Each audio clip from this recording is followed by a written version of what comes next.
As a child, I was loquacious. In simple English, I was talkative. I was always talking. I talked to people and with people often, but I talk to myself the most. I'm still talkative, just that is now a skill and a career path for me.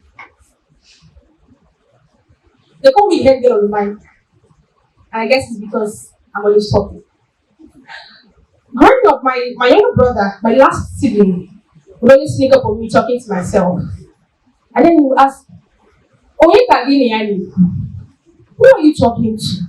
And for every time he saw me in that situation, he asked me the same question. Because it's believed that only mad people that talk to themselves, especially audibly. But I didn't care.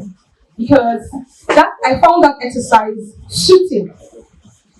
Fast forward 2 years later, I got to the university to study mass communication. And in our introduction to mass communication class, they taught us the types of communication. And for the first time in my life, I heard the word intrapersonal communication. And from definition, it's a communication that goes on within a person, audibly or inaudibly. Your thoughts, your emotions, your perception, your experiences. So when I realized that something I've been doing all my life had a name and is actually recommended and argued to be the basic form of communication, I said, we die here. So I took steps further to understand this kind of communication and begin to practice it intentionally. So I chose to be intentional about my madness. Interpersonal communication is so solid that it rubs off on your social life. It rubs off on your interpersonal life. But here's the thing, a lot of persons rush up to develop interpersonal skills without developing intrapersonal skills. And of course, we've had to humbly apply for a job in Nigeria. Then you realize that most of them ask for good interpersonal skills. But that's not where it starts. It starts from building a solid interpersonal communication. I'd like to show you a couple of ways interpersonal communication can affect your personal life and then your intrapersonal life. And by the way, we're going to ask, so why do recruiters focus on interpersonal skills instead of intrapersonal skills? I think I have an answer. What happens within you is your business, as long as it doesn't affect their business. Let's talk about self-confidence. Now, this is the courage to know yourself, believe yourself, and begin to act on what you believe about yourself.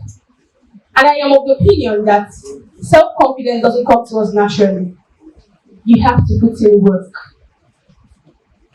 Understanding your natural abilities, your weaknesses, and choosing to maximize your strengths while working on your weaknesses requires a lot of paying attention to yourself. When I began my career as a media professional 10 years ago at the television station, I realized that the OGs, like we call them here, the older journalists, always have a field day laughing at the new staff and new interns. You just say, write your news copy and read it, and then you bring an and they'll laugh at you and say, don't worry, you grow. And I said, it can never be me. Nobody's laughing at me here. So when they ask me, write something, I'll say, all right, just give me some time. And so I took the news bulletins and I went back home, the old news bulletins, went back home, began to read them through, rehearse, understand the house style. But most importantly, I spent a lot of time talking to myself and building my confidence. I had to remind myself how far I've come. I had to remind myself that I sat for jam 3 times just because I went to study mass communication. And I had to be homeless for a few months in school just because I wanted to go to school and study mass communication. And I reminded myself that I am good. And I am good to go. So I said that to myself over and over again that it became my reality. And I said, I think I'm ready to give this a shot. And because confidence is an attractor, the following week I got to work and my manager says, Oluebube, that's my native name by the way. Oluebube, we are going for this paid event.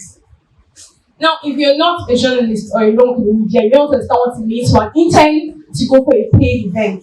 Her first shot. So I went. Initially, I felt I was nervous. I was scared. Then I was excited. Then I was scared again. But then I became confident. Because I remember the conversations I've had with myself weeks ago, even up till that morning. So I left. Long story short, I did the job, wrote my copy. The producer who didn't really like me was so impressed. He kept using me as an example. My manager was super impressed. And after 8 months in that place, I still get calls to say you did a good job and we enjoyed the time with us. I left there, we were celebrated intern. Now imagine I did what others were doing, just forming busy, trying to write something, trying to prove a point. I may never have gotten the chance to become that intern I became. Let's move on to self-esteem. Now self-esteem is what you think about yourself or how you see yourself. And I'm sure you realize over time that nobody will place you higher than you place yourself. You're the one who tells people how to treat you, how to speak to you, and how to see you. And self-esteem is an internal and personal work. Nobody will do it for you. You can read books, watch videos, listen to audios, but what converts eventually is what you say to yourself about yourself. There are so many reasons where we feel insecure and I'll have low self-esteem. Family background, poor academic performance, financial situations, having distant parents while you're growing up, maybe from a broken home or something. But mine was caused by the social standards of beauty. I am 5'4". Sometimes it drops to 5'3".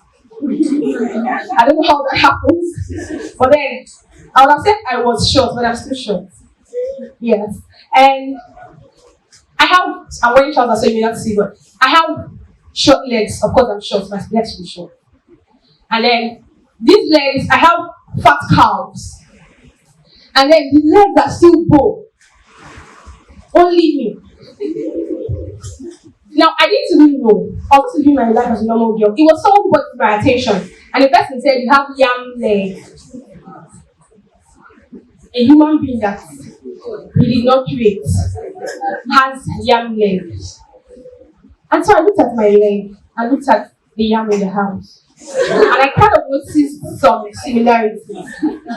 And so I think it was as if every other person got the memo that it was time to tell this girl how her legs are. So people started telling me, you have young legs, you have broad legs, you have short legs, you have... My confidence went from whatever it was to -5. And so I became so troubled, highly insecure. Many times I prayed to God to send me an angel while I'm sleeping to straighten my legs, cut out the excesses of my calf, and add some inches to my height. I prayed that prayer for so long and I didn't get any results. So I knew it was time to find another way to deal with that insecurity. So one of the days I was sitting in front of our home and I saw ducks, D-U-C-K-S, ducks passing by. And then I remember someone told me that I walk like a duck. So I sat down and I watched these ducks as they passed by.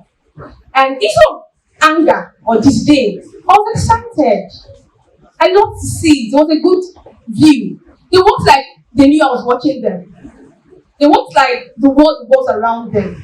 They don't care. They walked so much confidence, like.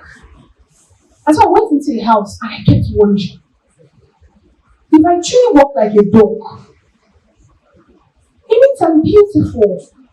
It means people see me. And it means I shouldn't care how what people think. Because those dogs didn't care that I was watching. And I loved how they walked. So I said to myself, if this is really how I walk, then I like how I walk. And I said that to myself over and over again. I reminded myself that the persons who told me I have yam legs or bow legs didn't make me. And the person who made me just right.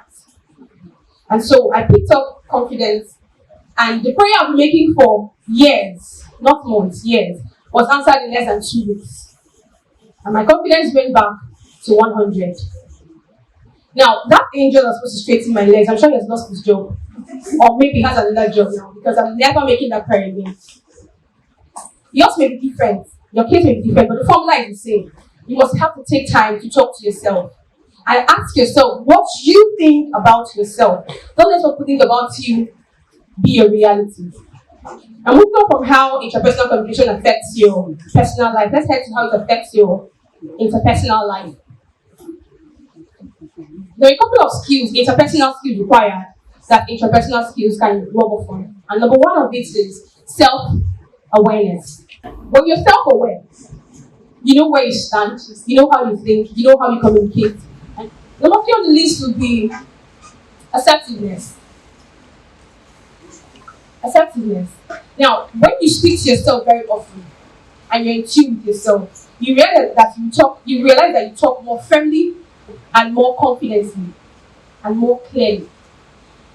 If you're not in tune with yourself, so many things will take you by surprise. You will know how to react to certain things. And just this morning, I learned I was going to be the first speaker. Now, I hadn't told myself that I'm the first speaker. Myself doesn't know that myself will be the first speaker. Myself got to find out 2 minutes ago. So I was revolted. I was struggling. And that struggle was because I have spent a lot of time with myself discussing this day. And from where me, myself, and I stand, I was going to speak somewhere in between. So when they told me I was the first speaker, everything inside me began to react. Because that was the plan. But here I am anyway. Oh, thank you. Thank you very much. And then we talk about active listening. Years ago, mass communication taught us that we had intrapersonal, interpersonal, group, mass communication, and maybe cybernetics as types of communication. But in recent times, they've added listening to it as a type of communication. So if you not spend time listening to yourself, how would you spend time listening to other people?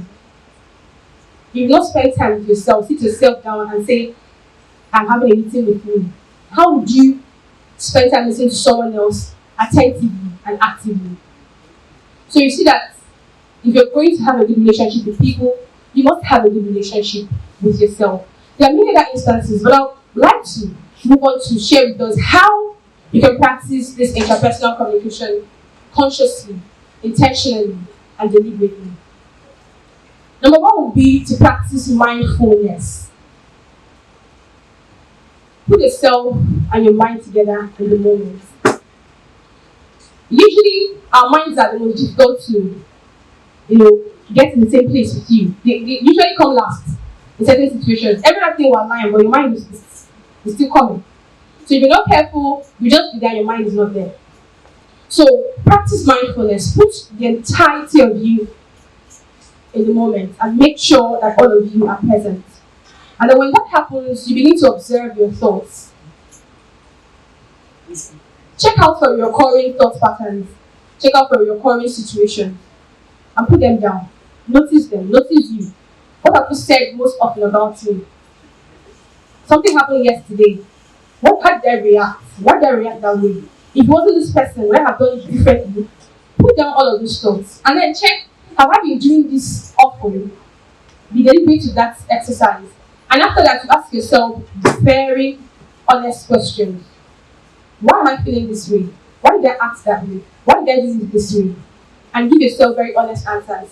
Realizing that it's me versus me, so nobody's judging me. So you give yourself very realistic answers. And then after that, you must make sure to use positive self-talk. Now, interpersonal communication is very dicey because sometimes you may sway to negative and even remain there if you're not careful.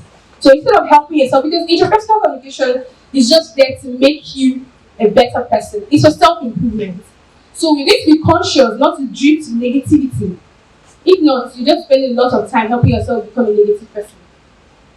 So instead of drifting to negativity, always remind yourself why you're doing what you're doing.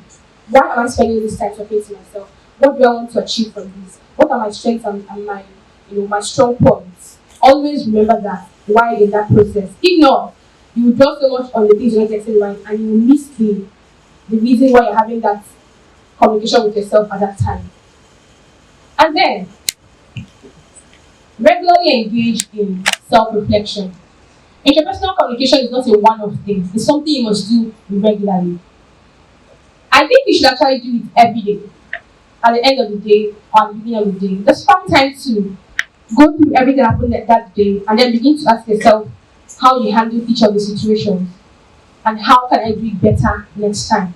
Not forgetting that interpersonal communication is to help you become a better person and improve on your personality. Like Aristotle said, knowing yourself is the beginning of wisdom. I say interpersonal communication is not madness. Talking to yourself is not madness. It's interpersonal communication. Thank you.